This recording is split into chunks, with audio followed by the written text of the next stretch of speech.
Hello good morning बच्चों। तो आज हम लोग करने वाले हैं फिजिक्स के प्रीवियस ईयर के क्वेश्चन पेपर जो कि आप लोगों के यूपी बीएससी नर्सिंग सीनेट में पूछे गए हैं। तो चलिए इस वीडियो को स्टार्ट करने से पहले मैं आप सभी लोग को बताना चाहता हूँ कि अगर वीडियो अच्छी लगे तो आप लोग मेरे चैनल को सब्सक्राइब कर लेना और मेरे टेलीग्राम चैनल को आप लोग ज़रूर ज्वाइन कर लेना। मैं डिस्क्रिप्शन में लिंक दे दूँगा और इसका PDF भी वहाँ भेज दूँगा और मैं वहाँ पे क्विजेस करवाऊँगा आप लोगों के एग्ज़ाम से रिलेटेड और बहुत सारी चीज़ें वहाँ पे भेजते रहता हूँ। तो आप लोग प्लीज़ मेरे टेलीग्राम चैनल को ज़रूर ज्वाइन करें, ठीक है। तो चलिए इस वीडियो को करते हैं बिना देरी किए हुए स्टार्ट। तो चलिए देखते हैं। तो बच्चों पहला क्वेश्चन है, the rate of flow of electric charge through any cross section of a conductor is known as. तो जो rate of flow of electric charge होता है किसी भी क्रॉस सेक्शन ऑफ कंडक्टर के, उसको हम लोग क्या कहते हैं? इस क्वेश्चन में यही पूछा गया बेसिकली। तो इलेक्ट्रिक फ्लक्स कहते हैं, इलेक्ट्रिक पोटेंशियल कहते हैं, इलेक्ट्रिक करंट कहते हैं या इलेक्ट्रिक फील्ड कहते हैं। तो चलो फटाफट बता दो बच्चों। इस क्वेश्चन में पूछा गया है कि जो करंट की जो रेट ऑफ फ्लो होती है किसी क्रॉस सेक्शन ऑफ कंडक्टर की, तो उसको क्या कहते हैं? तो उसको क्या कहते हैं बच्चों? फटाफट आप सभी लोग जवाब दे दो। मैं सोचता हूँ कि इसका आंसर सबको आता होगा। तो चलिए देखते हैं इसका करेक्ट ऑप्शन क्या होगा। तो बच्चों इसका करेक्ट ऑप्शन जो होगा आप लोगों का, electric current is a right option, ठीक है। चलो बच्चों नेक्स्ट क्वेश्चन देखते हैं अब। नेक्स्ट क्वेश्चन क्या होगा? तो नेक्स्ट क्वेश्चन नंबर सेकंड की ओर बढ़ते हैं। क्वेश्चन नंबर सेकंड है बच्चों, विच of the following is non ohmic resistance. इसमें से कौन सा नॉन ओमिक रेजिस्टेंस है? ठीक है, लैम्प फिलामेंट है, कॉपर वायर है, कार्बन रजिस्टर है या डायोड है? फटाफट बता दो आप सभी लोग इसका आंसर। चलो देखते हैं कितने लोगों का आंसर इसका करेक्ट होता है। तो देखिए बच्चों, इसका बेसिकली आंसर हो जाएगा आप लोगों का डायोड, यानी कि option number D is right answer, ठीक है। ऑप्शन डी क्या होगा?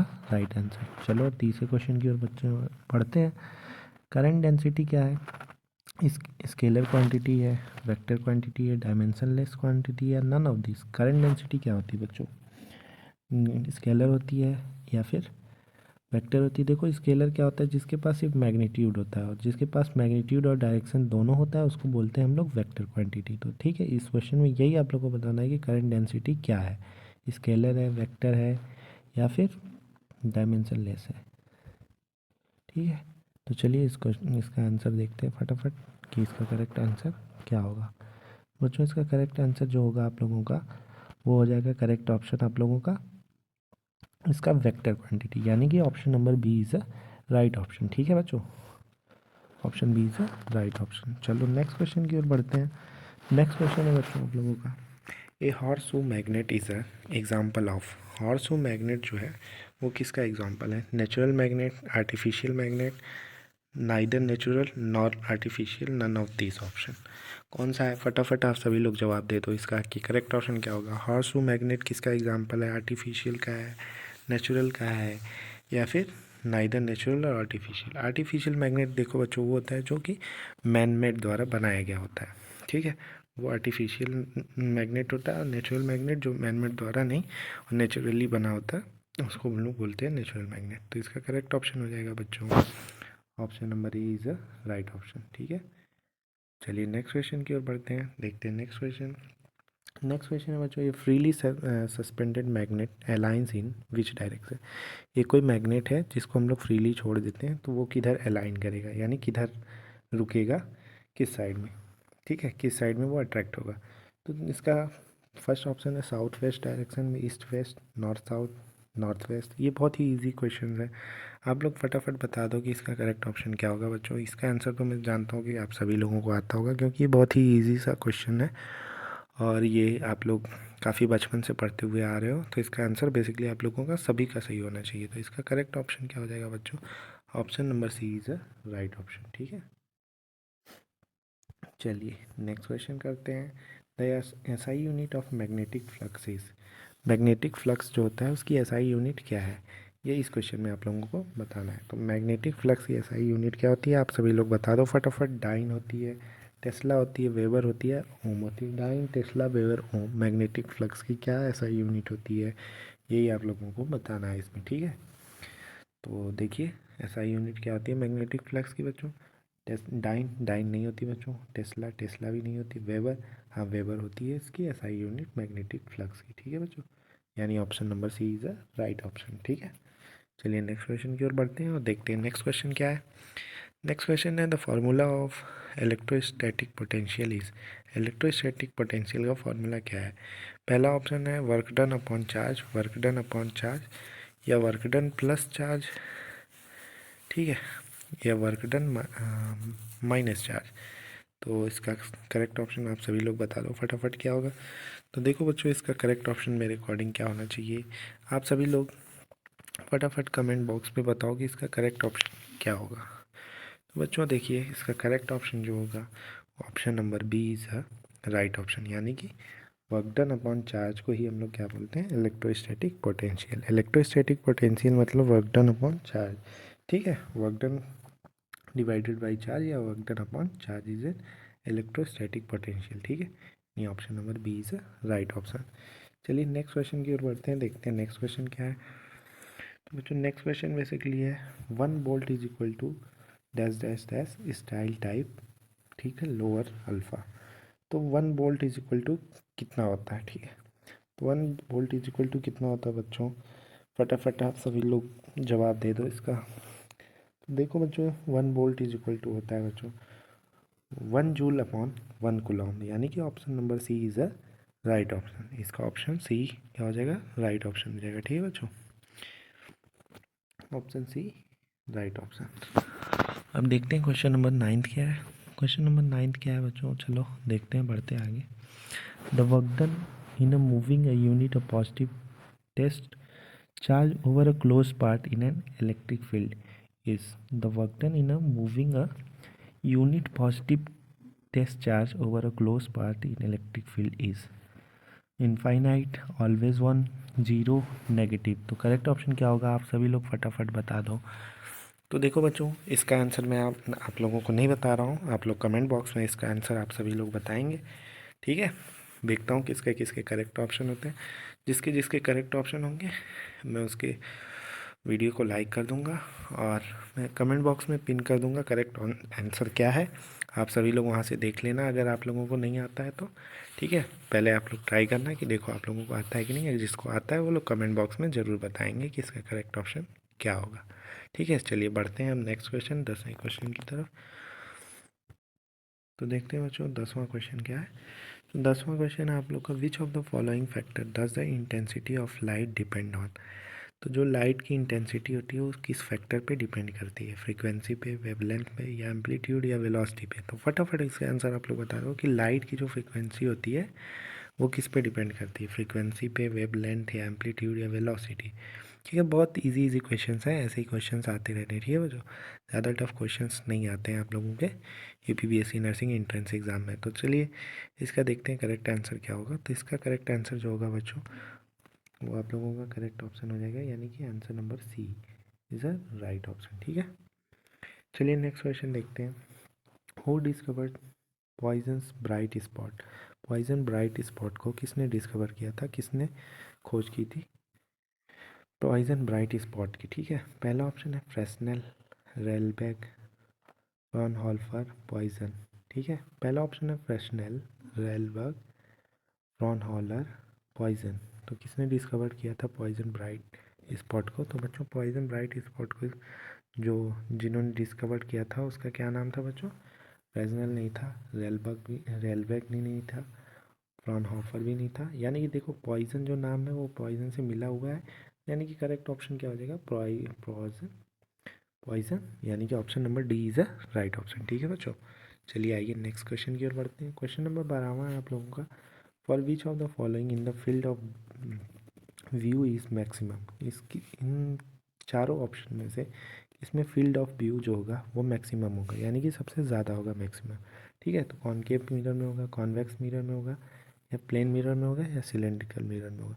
चलो आप लोग पहले जवाब बता दो इसका, कि देखते हैं कि आप लोगों ने क्या क्या जवाब दिए हैं इसके बच्चों। चलो देखते हैं इसके करेक्ट ऑप्शन क्या होंगे।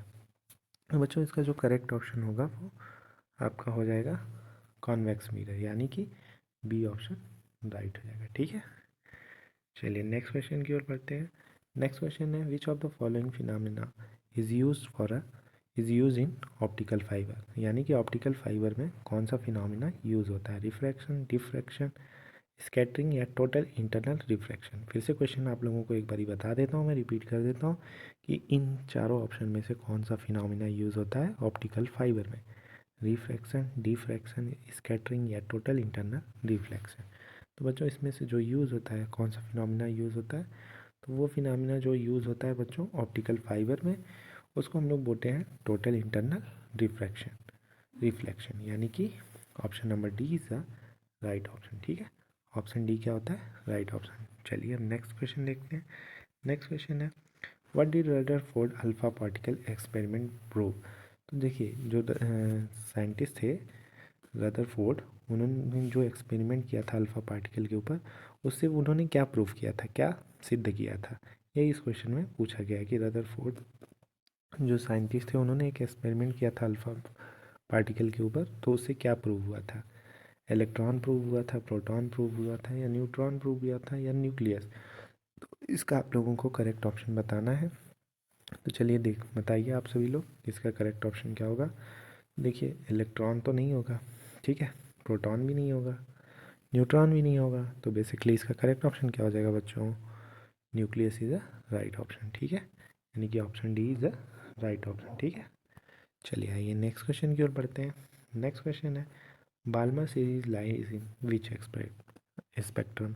जो बाल्मर सीरीज है वो किस किस स्पेक्ट्रम में लाई करती है, यही इस क्वेश्चन में पूछा है कि बाल्मर सीरीज कौन से स्पेक्ट्रम में लाई करती है, अल्ट्रा वायलेट में लाई करती है, या विजिबल में, या इंफ्रारेड में, या पार्शियली विजिबल में। तो देखिए इसका करेक्ट ऑप्शन क्या होता है बच्चों। फिर से एक बार क्वेश्चन को रिपीट कर देता हूँ, बामर सीरीज़ जो है वो किस स्पेक्ट्रम में लाई करती है, यही इस क्वेश्चन में पूछा गया है। तो क्या अल्ट्रा वायलेट होगा, क्या विजिबल होगा, या इंफ्रारेड होगा, या पार्शियली विजिबल होगा। तो इसका करेक्ट ऑप्शन हो जाएगा बच्चों विजिबल, यानी कि P option is a right option. ठीक है, चलिए नेक्स्ट क्वेश्चन की ओर बढ़ते हैं। विच of the following quantity is not conserve in nuclear reaction. इसमें से कौन सी क्वांटिटी न्यूक्लियर रिएक्शन में कंजर्व नहीं रहती है, यही इस क्वेश्चन में आप लोगों को बताना है। पहला है mass, charge, momentum, none of this. तो इस क्वेश्चन में यही पूछा है कि कौन सी ऐसी न्यूक्लियर रिएक्शन है जो कि कंजर्व नहीं रहती है, कौन सी ऐसी क्वांटिटी है न्यूक्लियर रिएक्शन की जो कि कंजर्व नहीं रहती है, मास, चार्ज, मोमेंटम, या नन ऑफ दिस। तो देखिए इसका करेक्ट ऑप्शन क्या हो जाएगा बच्चों, मास जो होता है, देखिए नन ऑफ दिस तो होगा नहीं, मोमेंटम भी नहीं होगा। मोमेंटम क्या होता है आप लोगों का, P is equal to M B, यानी मास अपॉन वेलोसिटी होता है मोमेंटम। चार्ज भी नहीं होगा, मास, तो यानी कि mass is a right option, यानी कि A option is a right option. ठीक है बच्चों, चलिए नेक्स्ट क्वेश्चन देखते हैं। तो नेक्स्ट क्वेश्चन है आप लोगों का what bonds are present in semiconductor. तो सेमीकंडक्टर के बीच में कौन सा बॉन्ड पाया जाता है, यही इस क्वेश्चन में पूछा है, monovalent, bivalent, trivalent, covalent bond. फिर से एक बार क्वेश्चन को रिपीट कर देता हूँ कि कौन सा बॉन्ड सेमीकंडक्टर के बीच में पाया जाता है, मोनोवैलेंट, बाईवैलेंट, ट्राईवैलेंट, कोवैलेंट। तो इसका आंसर आप सभी लोग बता दो। तो देखिए इसका करेक्ट ऑप्शन हो जाएगा बच्चों कोवैलेंट बॉन्ड पाया जाता है। ठीक है, इनके बीच में कौन सा बॉन्ड पाया जाता है, कोवैलेंट, यानी कि D option is a right option. चलिए नेक्स्ट देखते हैं आगे question, number of electron in the valence shell of semiconductor is. Semiconductor की जो वैलेंस शेल होती है उसमें कितने नंबर ऑफ इलेक्ट्रॉन पाए जाते हैं, 1 2 3 4, कितने पाए जाते हैं वैलेंस शेल में, सेमीकंडक्टर के कितने इलेक्ट्रॉन पाए जाते हैं, इलेक्ट्रॉन की संख्या पूछा गया है बेसिकली सेमीकंडक्टर के वैलेंस शेल में। तो कितनी पाई जाती है, एक नहीं, एक तो नहीं पाई जाती है बच्चों, दो भी नहीं पाई जाती है, तीन भी नहीं पाई जाती है, चार, हाँ तो चार पाई जाती है आप लोगों की। ठीक है, तो correct option is a D. ठीक है, चलिए नेक्स्ट क्वेश्चन देखते हैं। 19वां question, which of the following can measure an alternating current. तो इनमें से कौन सी डिवाइस है जो कि अल्टरनेटिंग करंट को मेज़र करती है, यही इस क्वेश्चन में आप लोगों को बताना है। वोल्ट मीटर नाम है उसका, अमीटर है, या सस्पेंडेड कॉइल, गैल्वेनोमीटर है, मूविंग कॉइल है। तो बता दो फटाफट कि आप लोग कि कौन सी ऐसी डिवाइस है जो कि अल्टरनेटिंग करंट यानी कि एसी करंट को मेज़र करती है, volt meter, ammeter, suspended coil, galvanometer, moving coil. तो इसका करेक्ट ऑप्शन क्या हो जाएगा बच्चों, करेक्ट ऑप्शन हो जाएगा इसका अमीटर, यानी कि B option is a right option. ठीक है, जिससे कि हम लोग अल्टरनेटिव करंट यानी एसी करंट को मेज़र करते हैं अमीटर से। और देखो आप सभी लोग मेरी टेलीग्राम चैनल को ज़रूर ज्वाइन कर लो, ठीक है। वहाँ पे मैं सारे क्वेश्चन डाल दिया करूँगा, तो आप लोग लास्ट तक देखते रहना इसको। और ये लास्ट क्वेश्चन है हमारा, तो उससे पहले कि आप लोग टेलीग्राम चैनल ज्वाइन कर लेना। अगर कोई भी प्रॉब्लम हो आप लोग कमेंट बॉक्स में पूछ सकते हो, और पर्सनली पूछना हो तो आप लोग टेलीग्राम पे मैसेज कर लो, मेरे ग्रुप को ज्वाइन कर लो और मुझे पर्सनली मैसेज कर लेना आप लोग, ठीक है। तो force per unit charge is known as, तो जो फोर्स पर यूनिट चार्ज होता है उसको हम लोग क्या बोलते हैं? तो फोर्स पर यूनिट चार्ज को क्या बोलते हैं? इलेक्ट्रिक करंट बोलते हैं, या इलेक्ट्रिक पोटेंशियल बोलते हैं, इलेक्ट्रिक फील्ड बोलते हैं, या इलेक्ट्रिक स्पेस बोलते हैं, ठीक है। तो यही आप लोगों को बता, तो बच्चों इसका करेक्ट ऑप्शन हो जाएगा आप लोगों को इलेक्ट्रिक फील्ड। तो force per unit charge is known as electric field, यानी option number C is correct option, ठीक है बच्चों। मिलते हैं नेक्स्ट वीडियो में, तब तक के लिए थैंक यू, ठीक है बच्चों, थैंक यू। मिलते हैं नेक्स्ट वीडियो में, टिल देन बाय बाय। अगर आप लोगों को कोई भी डाउट्स हो तो आप लोग कमेंट बॉक्स में पूछ लेना, और अगर प्लीज़ आप लोगों को वीडियो अच्छी लगे तो प्लीज़ हमारे चैनल को सब्सक्राइब ज़रूर करना।